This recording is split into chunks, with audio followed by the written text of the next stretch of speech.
Números, aí eu fico com vontade de rir. Vamos começar com a oração. Senhor Deus, muito obrigado, Senhor, por mais essa terça-feira. Obrigado por essa oportunidade, Senhor, de ler a Bíblia com os meus irmãos, da gente aprender juntos. Nessa terça-feira a gente quer abrir os nossos corações e pedir para que o Senhor fale conosco, Deus.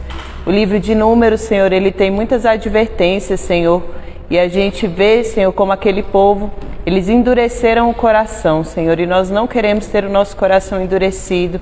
Por isso nós estamos aqui, Senhor, estudando a Tua Palavra e pedindo para que o Senhor fale conosco, Deus. Que não seja eu, mas que seja o Teu Espírito Santo, com a Sua sabedoria, Senhor, com sabedoria que venha do alto, que possa falar a cada um de nós, em nome de Jesus. Amém. Amém, irmãos? Então hoje a gente vai estudar o livro de Números, né? Acho que eu vou deixar isso aqui meio de ladinho. Peraí, tem... porque hoje eu não imprimi o slide. A gente já estudou então primeiro a história, né, da Bíblia como um todo, um panorama geral. E aí a gente passou pelo livro de Gênesis, de Êxodo, de Levítico. E agora a gente chegou no livro de Números. Então a primeira coisa que eu trouxe para vocês é um pouco desse panorama do tempo, né, que Israel peregrinou no deserto, para vocês terem uma noção. Então, para eles serem libertos do Egito, lá em Êxodo, demorou vários meses, não tem certinho o tempo. Então a gente não sabe desde a primeira vez que Moisés falou com o faraó para libertar o povo, até isso de fato ter acontecido, quanto tempo que demorou. Depois, para eles serem libertos do Egito e chegarem até os pés do Monte Sinai, né? Demorou 2 meses e 14 dias. E aí, depois que eles chegaram lá, eles ficaram 10 meses e 19 dias acampados no Monte Sinai. Então a gente terminou de ler Levítico agora. Levítico todinho eles estavam acampados no pé do monte, né? Então, desde o momento que eles chegaram lá no Monte Sinai até construir a tenda do encontro, demorou 9 meses. Depois, desde a construção da tenda do encontro até começar o livro de Números, demorou mais 1 mês. E agora a gente vai iniciar o livro. Então, do início de Números até eles partirem do monte, demorou 19 dias. Aí, depois que eles partem, né, do Monte Sinai, eles vão começar a caminhar e vão chegar até Cádiz. Isso vai demorar vários meses, não tem ainda um tempo definido, né? Aí lá é onde a primeira geração de israelitas, eles não vão obedecer a ordem do Senhor de entrar para conquistar, né, a terra prometida. E aí eles vão receber esse juízo da parte de Deus, de que a primeira geração não vai entrar na terra prometida. Então eles vão caminhar pelo deserto, né, viajando para Moabe por 38 anos. Então esse tempo, desde que Israel foi liberto até ele entrar de fato na terra prometida, foi um tempo de 40 anos, amém? Tá aí tranquilo? Então, como a gente sabe, a gente tem estudado a Bíblia pela ótica desse livro, de como ler a Bíblia livro por livro, né, do Gordon Fee. E ele gosta sempre de fazer a cobertura histórica, qual que é o conteúdo do livro. E aí ele vai dar uma visão geral sobre o livro e depois vai fazer alguns conselhos. Claro que se a gente for estudar o conteúdo do livro de Números, a gente teria aula para muitos dias, né? Isso aqui é um panorama geral. Então, qual que é a cobertura histórica?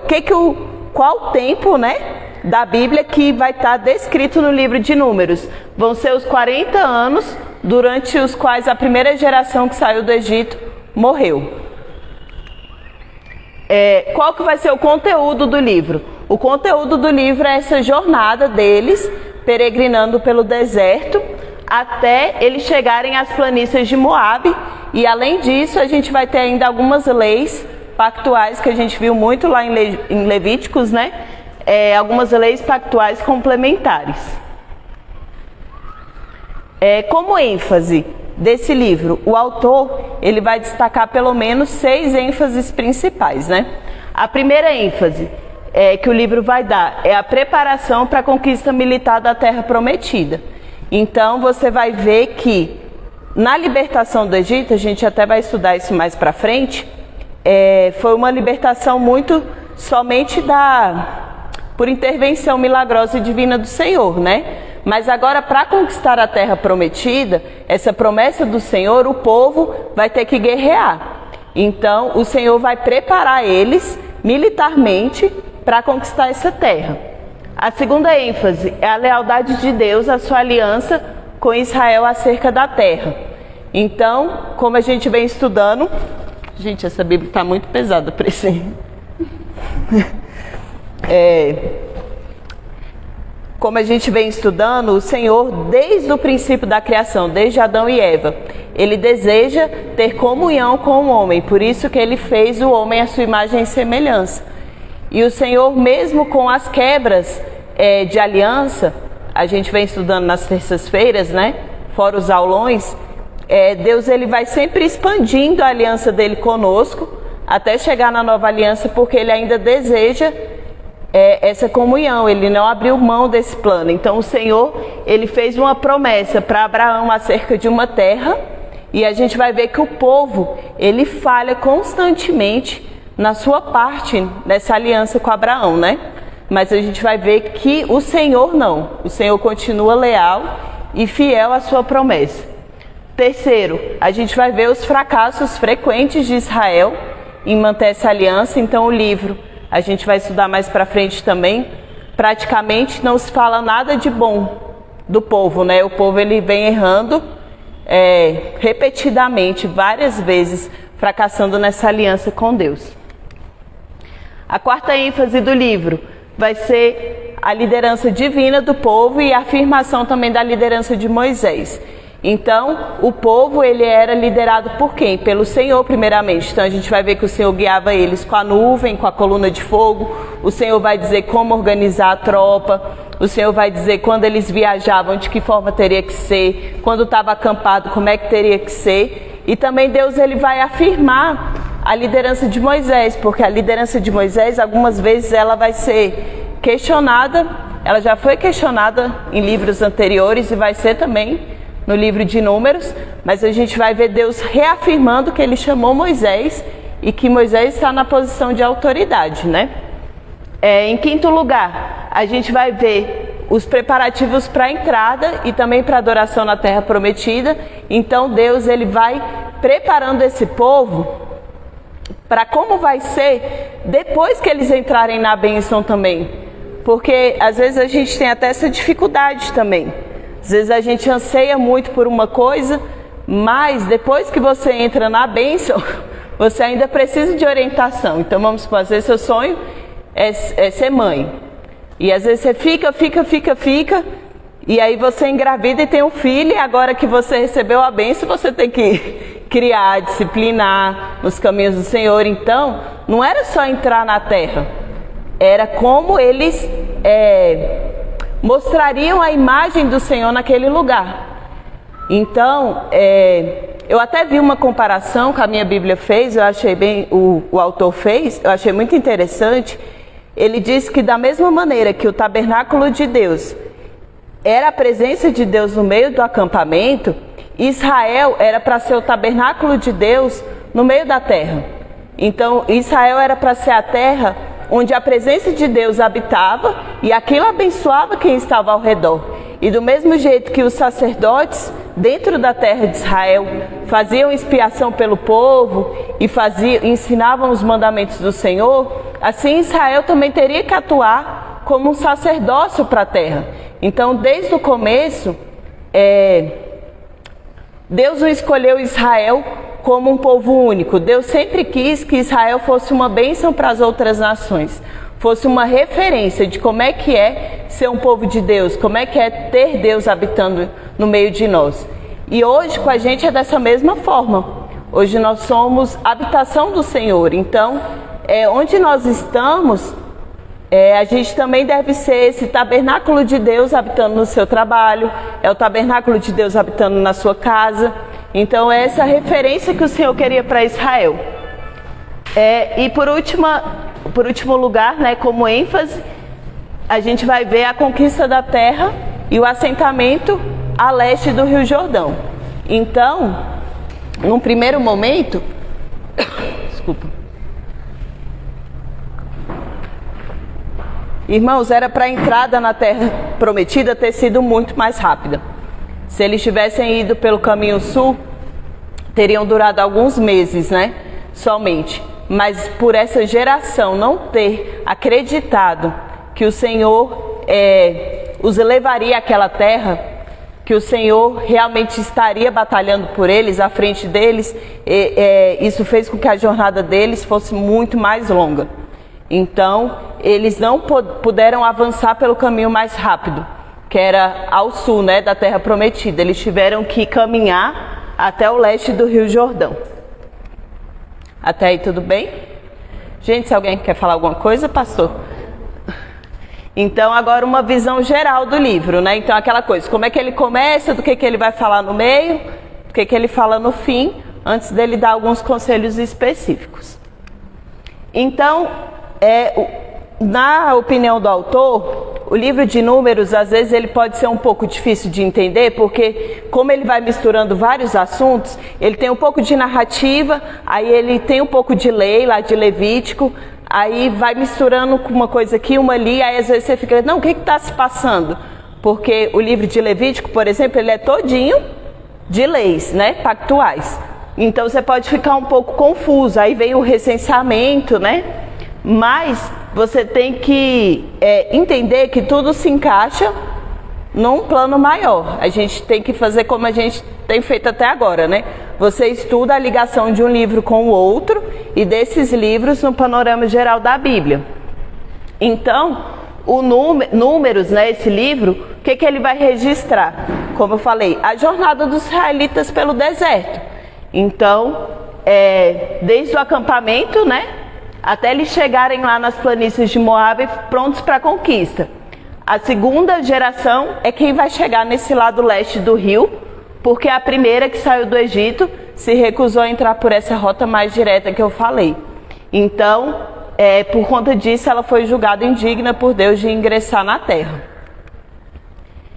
A gente vai ter duas narrativas básicas de viagem no livro de Números. Então, a primeira vai ser do Monte Sinai até Cádiz. E aí isso vai incluir essa recusa que eles vão fazer em entrar na terra prometida. Então, o Senhor envia ali, o Senhor direciona Moisés, né? E Moisés envia 12 espias, um de cada tribo. E aí, 10 espias voltam com um relato muito assustador, né, da terra, e eles acreditam que não tem como guerrear com aquele povo, e somente Josué e Caleb, né, que tem uma visão diferente. Então Deus vai decretar um juízo sobre aquele povo, e Deus diz que nenhum deles vai entrar na terra prometida. E aí a gente entra nessa segunda parte do livro, que é a viagem de Cádiz, que eles poderiam entrar na terra prometida muito mais rapidamente. E aí eles começam essa peregrinação de poucos 38 anos, que eu nem cheguei nessa idade ainda, andando pelo deserto ao longo do Jordão até chegar a Moabe. Fora isso, fora essas duas viagens, vocês também vão encontrar outras 4 sessões de narrativa. A gente estudou o que é narrativa, de histórias, né? Que vão ser contadas lá naquele livro. A primeira, que vai estar do capítulo 7 até o capítulo 9, vai registrar os preparativos para a jornada. E, gente, o Senhor é muito organizado, assim. Deus é maravilhoso. Então, você vai ver que é tudo muito certinho. Quem marcha primeiro, as tribos, aí ele fala direitinho como é que tem que ser. Então, vai registrando os preparativos para eles partirem rumo à conquista da terra. Os capítulos 16 e 17, que já é outra narrativa, vão falar da questão da liderança de Moisés e de Arão, que foi dada por Deus, e depois dessa rebelião, né, ela é reconhecida pelo povo. A terceira narrativa vai ser o ciclo de Balaão, a jumentinha de Balaão, né? A carinha dela. Eu acho que ela era meio assim. O ciclo de Balaão e a sedução em Sitim com Baal-Peor, né? Eles vão antecipar duas coisas, né? Primeiro, o cumprimento da concessão da terra por Deus. Então a gente vê que Balaão, ele não consegue amaldiçoar Israel. Então Então a gente já tem uma antecipação de que de fato o Senhor vai dar aquela terra como prometeu para o povo. Então Balaão diz que ele não consegue amaldiçoar quem Deus abençoou. Então ele tenta amaldiçoar, mas pelo contrário, ele profere bênçãos, não tem como. Mas a gente vai ver também que o povo, ele a capacidade que o povo tem de ser seduzido pela idolatria cananeia. Então o povo, ele vai cair em pecado, mesmo diante dessa permanência do Senhor em cumprir a sua aliança. Então a gente já vê que o povo não é lá essas coisas, né? E aquele povo é a gente, se não tomar cuidado, né? Seu poder do Espírito. Os capítulos 31 a 36 vão narrar eventos que vão ocorrer lá naquela margem leste, enquanto o povo está se preparando para a conquista da terra prometida. Entre essas narrativas, tem mais alguns outros elementos que vocês vão identificar nos livros, que vão ser 2 listas de recenseamento. Então, o livro ele já vai começar com uma lista, por isso que ele é chamado de números, né? Então você vai começar a ver lá a lista. Da tribo de Zebulon, a gente tinha tantos homens aptos para a guerra. Da tribo de Dan, da tribo de Levi. Então a gente vai ter esse recenseamento, sabendo que esse tem a primeira geração, né, de israelitas, aqueles que saíram do Egito. Só que todos eles, com exceção de Josué e de Caleb, eles vão morrer durante essa peregrinação. E aí depois, no final do livro, a gente vai ter uma segunda lista de recenseamento. E essa segunda lista, ela vai mostrar essa segunda geração, né? Aí já seriam os filhos dessa primeira geração. Então vão ser recontados esses homens que estavam aptos para guerrear. A gente também vai ver uma genealogia e descrição da família de Arão e dos levitas. E vocês vão ver ainda algumas coletâneas de leis, muitas dessas leis retomando o Código Levítico. Por quê, gente? É isso que a gente tem falado. Eles são um povo que deveria ser santo, porque Deus é santo. Então a presença de Deus está habitando no meio deles, o tabernáculo está no meio deles. Então é necessário que aquele povo caminhe em santidade. Algumas leis elas têm que ser novamente, né, faladas. Mas em termos gerais, né, se você for olhar uma visão geral do livro de Números, Janina, o que ele vai relatar? Ele vai relatar que o Senhor forneceu instruções finais para aquele povo, para eles se prepararem, marcharem e conquistarem a terra prometida. E esse povo, irmãos, eles poderiam fazer isso com total confiança, porque o Senhor estava no meio deles. Então eles tinham ali uma presença física e manifesta e visível do Senhor. Então eles não deveriam temer realmente a conquista da terra, por mais que fossem homens grandes, por mais que parecesse que você é um gafanhoto, aos olhos deles, eles tinham um Senhor indo à frente deles, eles tinham um Senhor indo com eles para a batalha, mas eles foram incrédulos e eles não tiveram essa atitude de confiar que o Senhor estava com eles, e eles continuaram a ficar reclamando e resmungando, igual a gente viu no livro de Êxodo. E aí, em última instância, eles rejeitaram a Deus e rejeitaram aos líderes que o Senhor designou. E eles voltaram-se para outros deuses e eles fizeram até que seus líderes cometessem pecados contra o Senhor, né?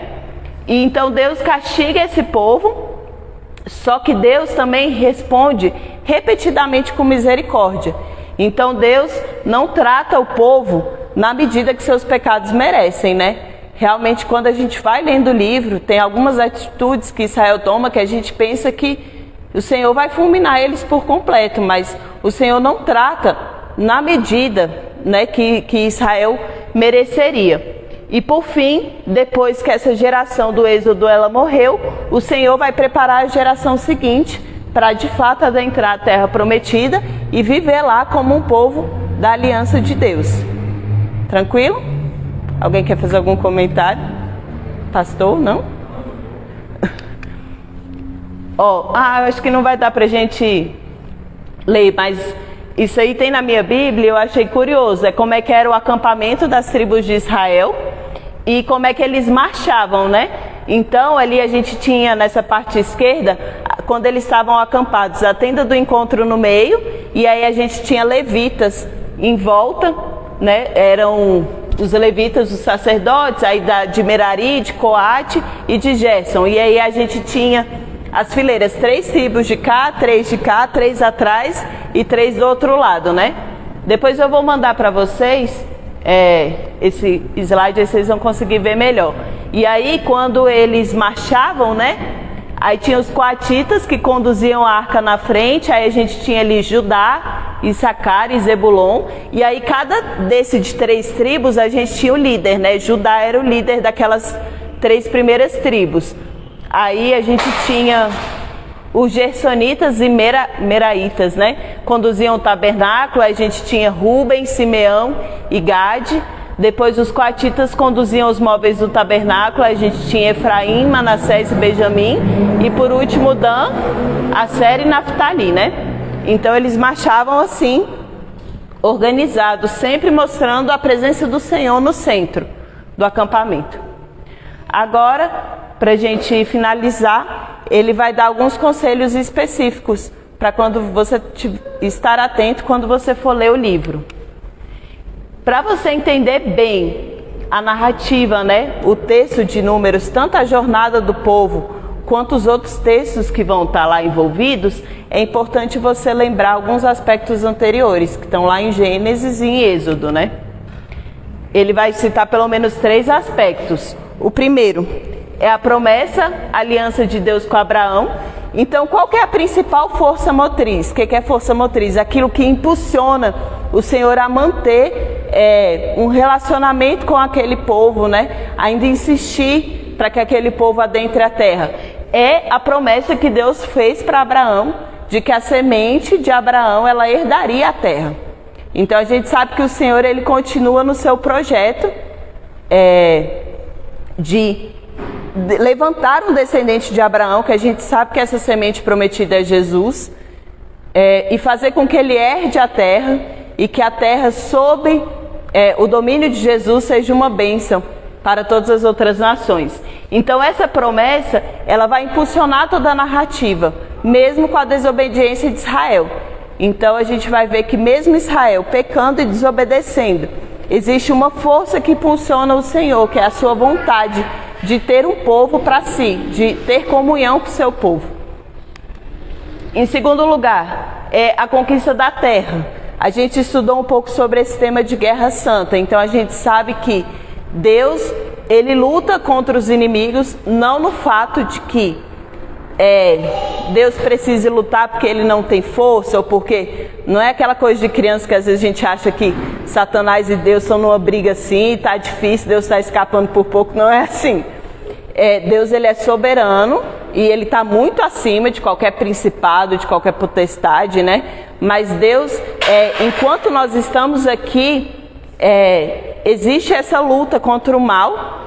E o Senhor, ele adia um pouco essa luta, a gente estudou, porque ele quer que algumas pessoas que ainda estão do lado do inimigo desistam e se aliem ao exército do Senhor.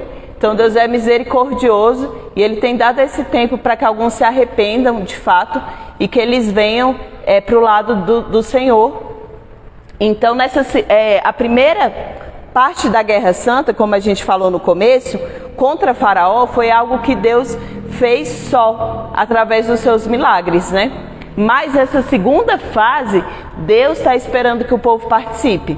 Então, para eles conquistarem a terra, eles vão participar, eles vão lutar, eles vão guerrear. Irmãos, não tem como vocês estudarem sobre o livro de Números e não se identificarem assim. Realmente sobre a presença do Senhor na sua vida, você começa a refletir algumas coisas que o Senhor vai querer que você tome posição, algumas guerras que Deus ganhou para você sozinho e outras que Ele vai querer que você participe, que você tome providência, que você conquiste. E por que você está aí clamando? Marcha.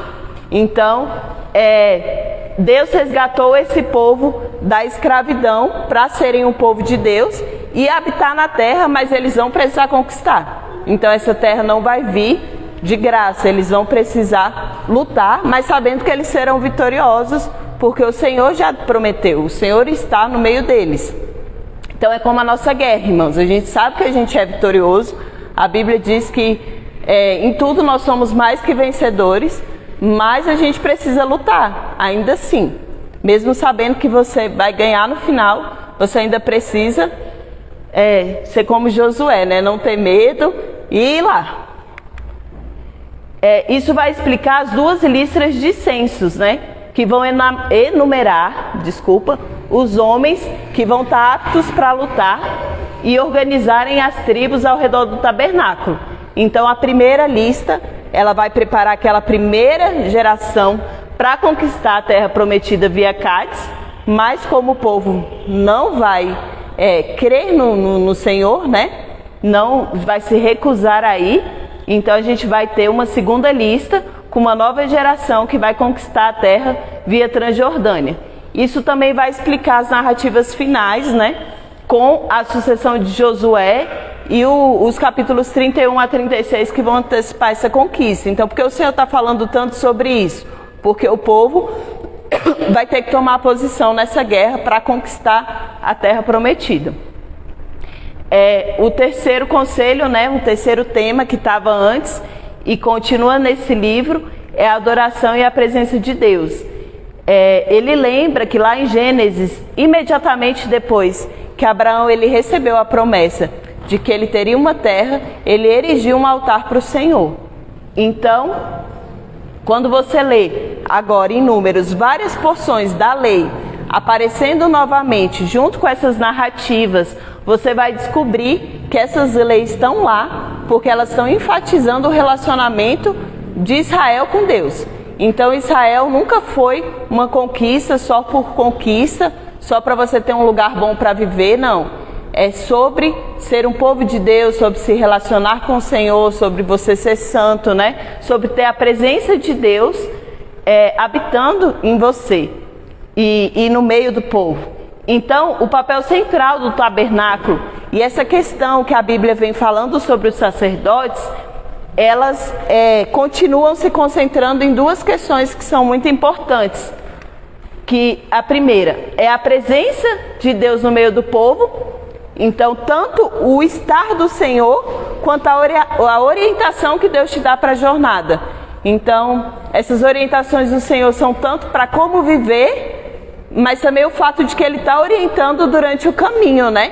O povo. E em segundo lugar, depois que eu conquistar a terra, como é que eu devo adorar ao Senhor de forma apropriada?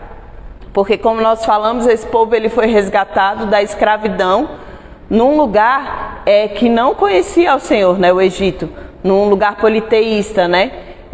Então, eles não poderiam entrar nessa nova terra e adorar ao Senhor de qualquer forma. Eles não conheciam. Então, o Senhor, ele vai ensinar o povo como a adoração a Deus é devida, né? Como se deve cultuar ao Senhor. Por fim, o povo de Deus, irmãos, não vai sair bem em Números. Ele vai reclamar e vai desobedecer com muita frequência. E, na verdade, exceto pela bênção futura que Balaão vai dar sobre o povo, quase não se tem nada de bem falado sobre eles no livro de Números.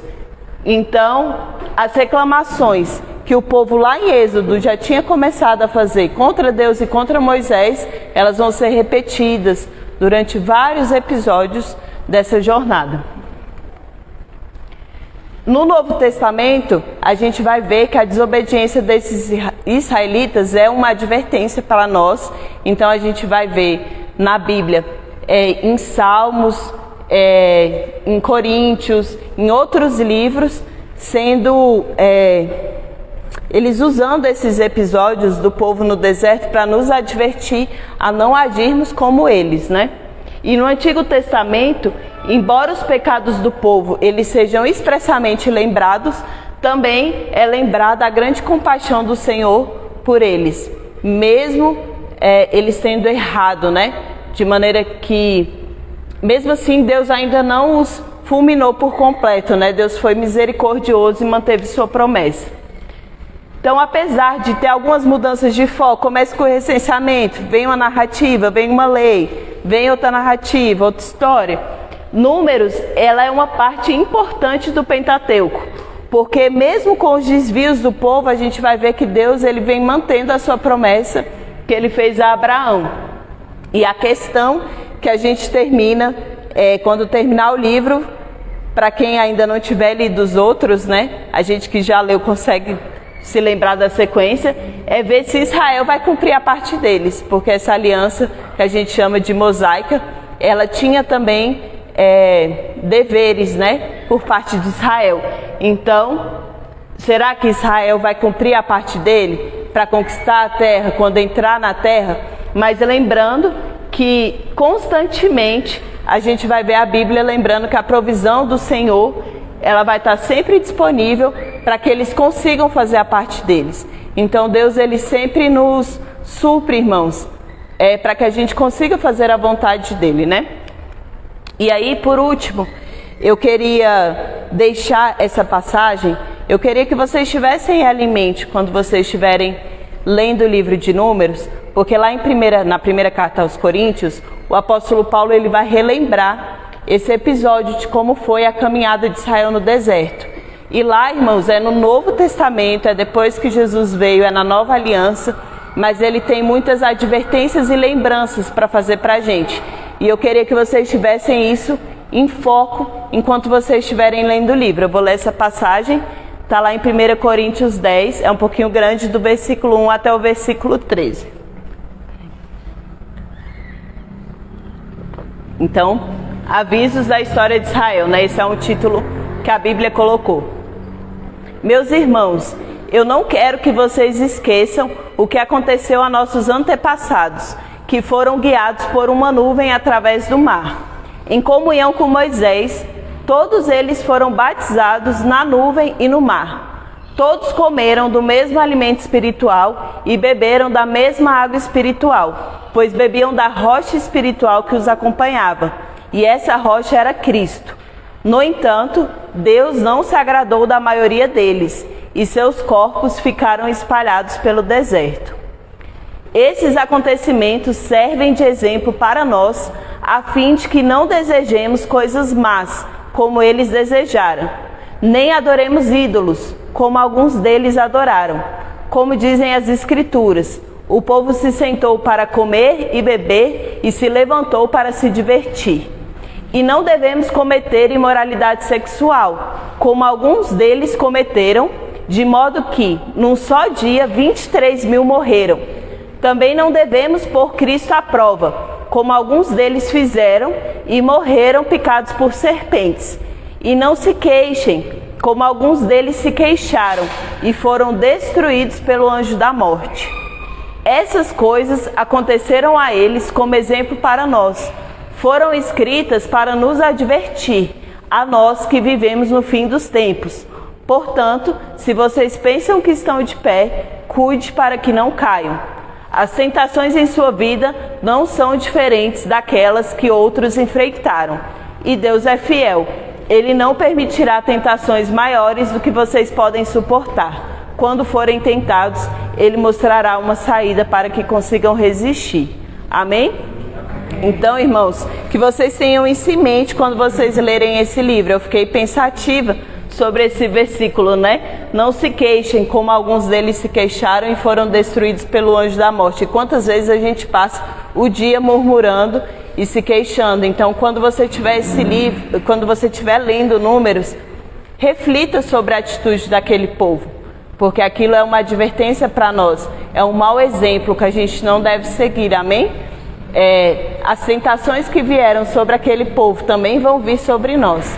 A palavra diz, mas Deus, Ele é totalmente capaz para nos dar livramento, para que a gente possa suportar essa tentação sem pecar, mas que a gente esteja vigilante. Acho que o livro de Números, ele mostra bem para a gente isso, que a gente deve ser vigilante no nosso caminhar, sabendo que o Senhor é fiel, que Ele vai cumprir a sua promessa, mas que você não pode cometer pecado como aquele povo cometeu e achar que aquilo não vai ter consequência.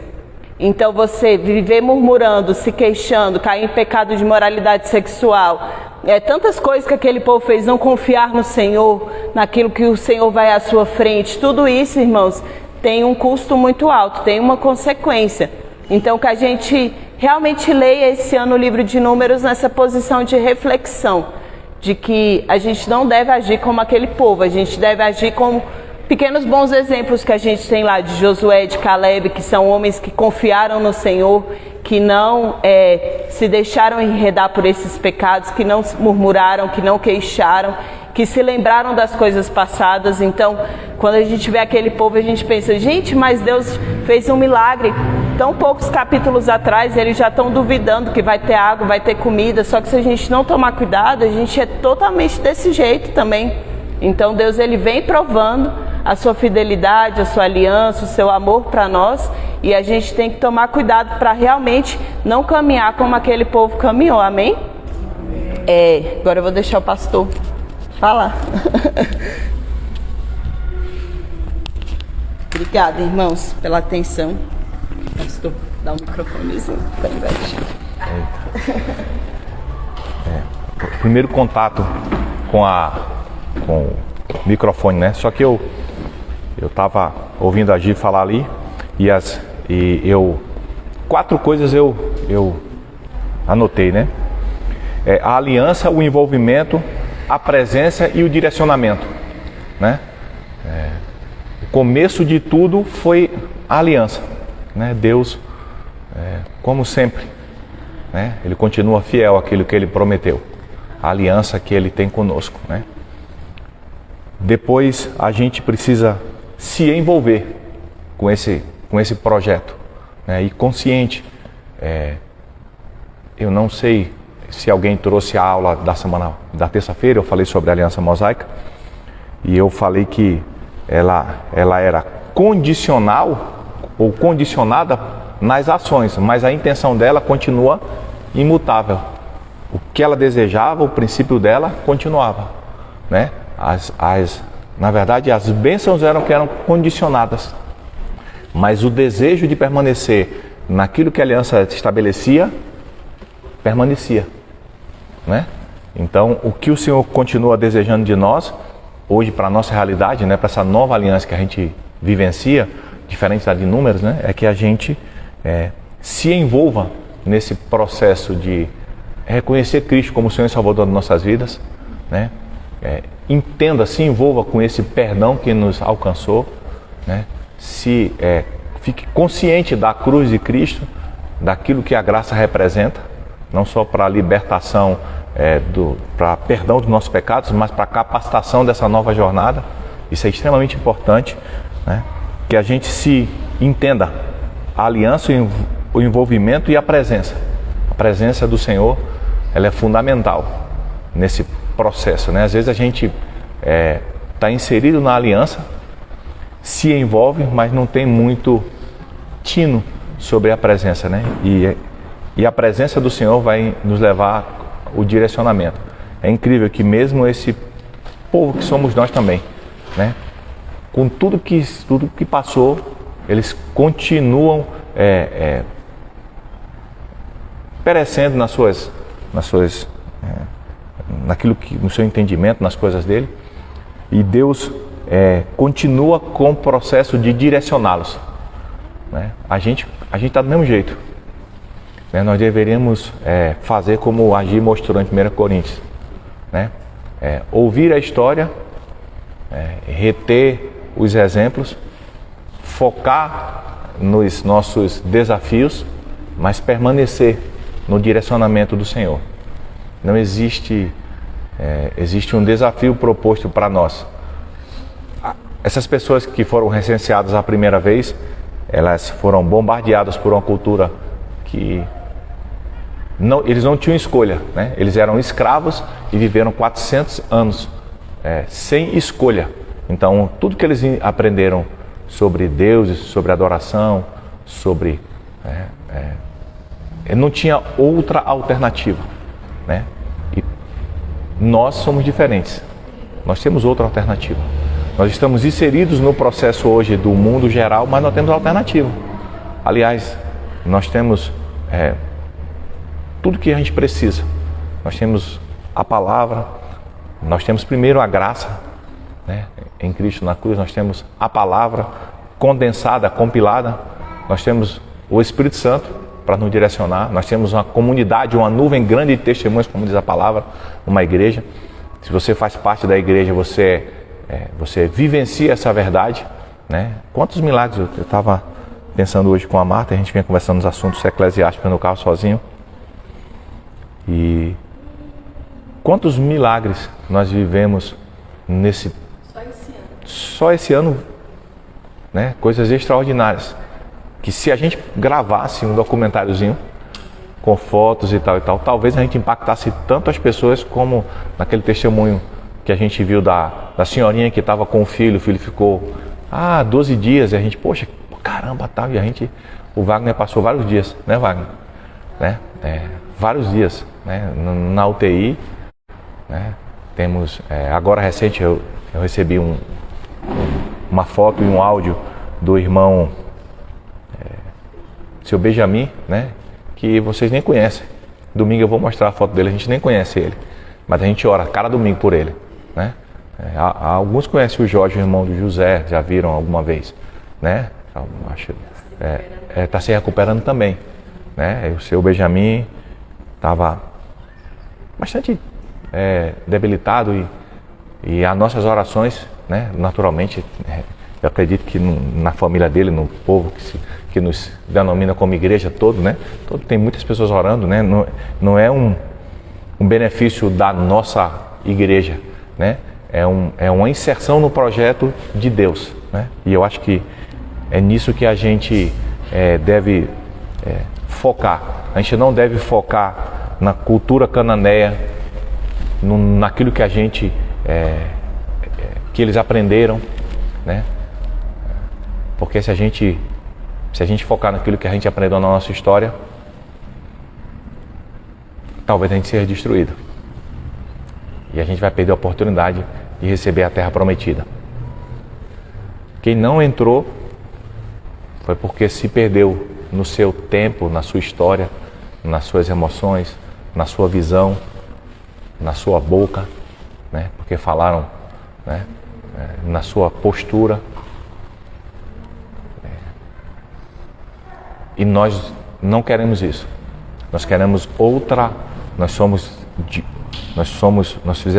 Temos o privilégio de participar de uma nova aliança.